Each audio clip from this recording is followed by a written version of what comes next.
वैराग police Thane हद्दीमध्ये घडलेल्या घरफोड्यांचा तपास लागला आहे. सराईत सिद्धू शामराव काळे याला सापळा रचून पकडण्यास वैराग पोलिसांना यश आले असून त्यांच्याकडून 8 तोळे सोन्यासह 4 लाखांचा मुद्देमाल जप्त केला आहे. सोलापूर जिल्ह्यात मध्यंतरी भरदिवसा घरफोडी होण्याचे प्रमाण वाढले होते. या घरफोडींचा मास्टरमाइंड मोहोळ तालुक्यातील पोखरापूर येथील यात्रेमध्ये असल्याची गोपनीय माहिती वैराग डीबी पथकाला मिळाली.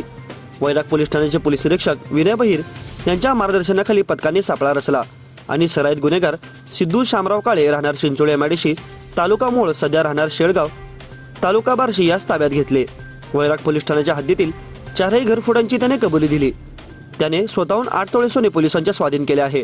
त्यामध्ये मंगळसूत्र, कर्णफुले, मणी, ठुशी, अंगठी यांच्यासह रोख 5,000 रुपये आणि दागिन्यांचा समावेश आहे.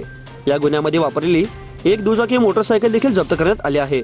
ही कामगिरी पोलीस अधीक्षक श्रीसर देशपांडे, अप्पर पोलीस अधीक्षक प्रीतम यामलकर, उपविभागीय पोलीस अधिकारी जालिंदर नालकुल यांच्या मार्गदर्शनाखाली पोलीस निरीक्षक विनय बहिर, उपनिरीक्षक Tanaji Pawar, police head constable Santaji Alat, police constable Sunil Markad यांच्या पथकाने केली.